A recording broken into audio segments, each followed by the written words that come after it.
Occasion ఏదైనా, location ఎక్కడైనా తెలుగువారి వేడుక అంటే ఆలివ్ మిఠాయి ఉండాల్సిందే. యుద్ధానికి పోతే ఇద్దరికి కూడా ఎక్కువ నష్టమే. మనకు కూడా ఎక్కువ నష్టమే. వాడికి ఇంకా ఎక్కువ నష్టమే. మనకంటే ఎక్కువ వాడికి ఇంకా ఎక్కువ నష్టం. బట్ మనకు ఎకనామిక్ డ్యామేజ్ తీసుకునే అవసరం లేదని నాకు అనిపిస్తుంది. ఎందుకంటే కంట్రీలో ఏదో ఇన్వెస్ట్మెంట్ రావాలి, కొంచెం పీస్ఫుల్ అట్మాస్ఫియర్ ఉండాలి. తర్వాత కాశ్మీర్ ప్రజలు మనతో పాటు ఉండాలి ముఖ్యంగా.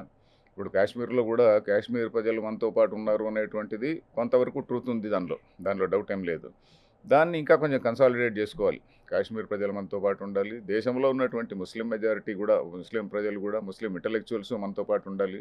ఎందుకంటే ఈ అతనెవరు, ఆ మునీర్ అనే అతను చూడండి, ఆర్మీ చీఫ్ ఉన్నాడు కదా, పాకిస్తాన్ ఆర్మీ చీఫ్ ఏమన్నాడు, మనం వేరే, హిందువులు వేరే, మనది ఒక సుపీరియర్ ఇది, హిందువులు మనం ఎప్పుడు కలిసి ఉండలేము అనేటువంటి మాట్లాడాడు. అది ఎవరికి మెసేజ్ అది? ఒట్టి పాకిస్తాన్ కాశ్మీర్ వాళ్ళకే కాదు, భారతదేశంలో ఉన్నటువంటి ముస్లింలందరికీ కూడా ఒక మెసేజ్, ఒరే మీరందరూ రెడీగా ఉండండిరా, మరి మనమందరం కూడా ఈ దేశాన్ని ఇస్లామైజ్ చేస్తాము అనేటువంటి మెసేజ్ ముందు నుంచి అంటున్నారు. పాకిస్తాన్కు ఉన్నటువంటి ఒక డ్రీమ్. ఇంకా అంతేకాకుండా ఈరోజు ఇంకో లీడర్ కూడా ఒక మాట ఉన్నాడండి, Islam teachers how to fight the enemy అని అన్నాడు. ఇస్లాం మనకు ఎనిమితో, శత్రువుతో ఎలా యుద్ధం చేయాలి అనేది మనకి ఇస్లాం నేర్పిస్తుంది అని. సో వాడికి మతం అనేటువంటిది యుద్ధం యుద్ధం యుద్ధం, ఈ జిహాద్ అనేటువంటిది ఒక ఫారిన్ పాలసీ కింద పెట్టుకున్నాడండి. జిహాద్ అనేటువంటి ఫారిన్ పాలసీలో ఏంటి, ఈ టెర్రరిజం, మాటిమాటికి టెర్రరిజం. ఇప్పుడు ఈ భారతదేశం నుంచి ఎవడు టెర్రరిస్ట్ అక్కడ పోవడంలే. ఇండియా ఎప్పుడు కూడా టెర్రరిస్టులను ట్రైన్ చేసి వాళ్ళ దేశంలోకి పంపడంలే. కానీ వాడు రిపీటెడ్గా పంపుతూనే ఉన్నాడు.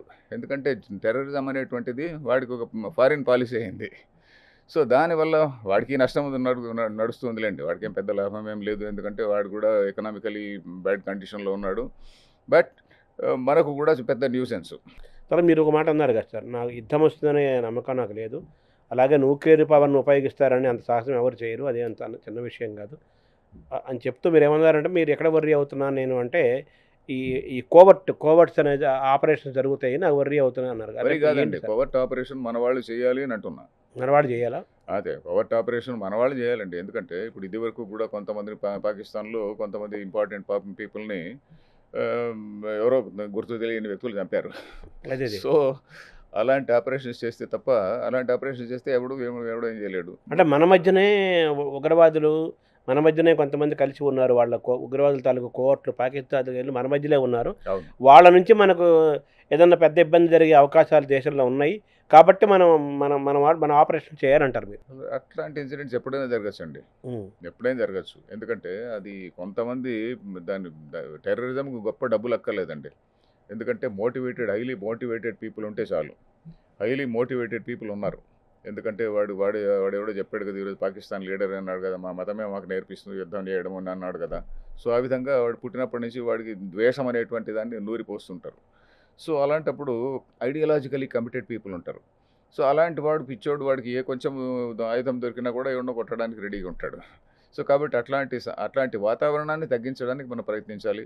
మన ఎదురుగా ఉన్న సవాళ్ళల్లో మళ్ళీ కాశ్మీర్లో మళ్ళీ ఉగ్రదాడులు జరిగే అవకాశం ఉందని కూడా వినపడుతుంది కదా సార్, ఎలా చూడాలి దాన్ని? తప్పచ్చండి, జరగచ్చు. ఎందుకంటే కాశ్మీరు అనేటువంటిది కంట్రోల్లో వచ్చింది అని ప్రభుత్వం అంటుంది. కంట్రోల్లోకి రాలేదు అని ఛాలెంజ్ చేసినట్టుగా ఇంకో ఇద్దరిని పంపుతారనుకోండి, రేపే జరగచ్చు, కావాలంటే ఒక ఇన్సిడెంట్ జరగచ్చు.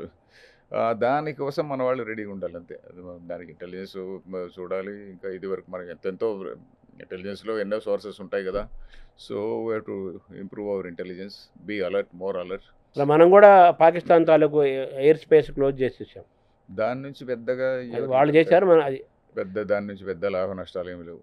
ఇండస్ వాటర్ ట్రీటీ వల్ల ఇప్పుడు ఇమీడియట్గా పాకిస్తాన్కి వచ్చిన నష్టం ఏమీ లేదు.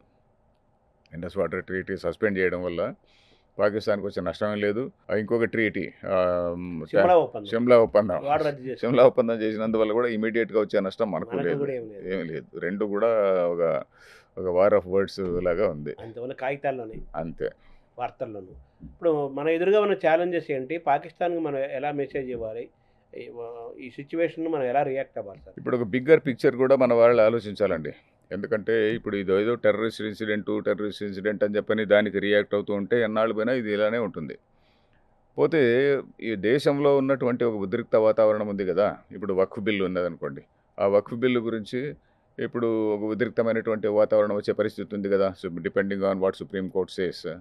సో ఇట్లాంటి వాతావరణాన్ని తగ్గించడానికి ప్రయత్నించాలి. అంటే వక్ఫ్ బిల్లు అది ఉండకూడదు అని కాదు, ఇప్పుడు పాకిస్తాన్లో మనం ఇండిపెండెన్స్ వచ్చిన 1947లో హిందూ మైనారిటీ ఎంత ఉండేదండి? 15% ఉండేది.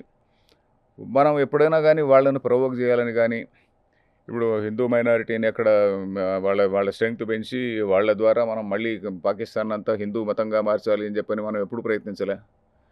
వాళ్ళందరినీ కూడా పాకిస్తాన్ వాళ్ళు చంపుతున్నా కూడా మన వాళ్ళు ఎవరు మాట్లాడలే. పాకిస్తాన్ వాడు వాళ్ళందరినీ కూడా చంపుతుండి వాళ్ళని టోటల్ డిస్క్రిమినేట్ చేసి, ఇప్పుడు మనకు బీఎస్ఎఫ్ వాళ్ళు ఇలాంటి ఆఫీసర్లు చెప్పేది ఏంటంటే అక్కడ బార్డర్ విలేజెస్ అన్నిటిని కూడా బీఎస్ఎఫ్ వాళ్ళ దగ్గర రికార్డు కూడా ఉంటుందండి. ఆ బార్డర్ విలేజెస్లో పర్సెంటేజ్ ఆఫ్ పీపుల్ హిందూస్ ఉన్నారనుకోండి, ఎక్కువ మంది ఉన్నారనుకోండి, పాకిస్తాన్ గవర్నమెంట్ అప్పుడు ఎలా చేసింది? ముస్లిమ్స్ ఎవరైతే ఉన్నారో ముందుకు రండి అని ఫాలోఅవుట్, ముస్లిమ్స్కి మాత్రమే వెల్ఫేర్ స్కీమ్స్, మిగతా వాళ్ళకి లేదు. ఆ విధంగా టోటల్ డిస్క్రిమినేషన్ చేసి పడేసింది. సుమన్ టీవీలో మీ పర్సనల్ అండ్ బిజినెస్ ప్రమోషన్స్ కోసం కింది నెంబర్కి కాంటాక్ట్ చేయండి.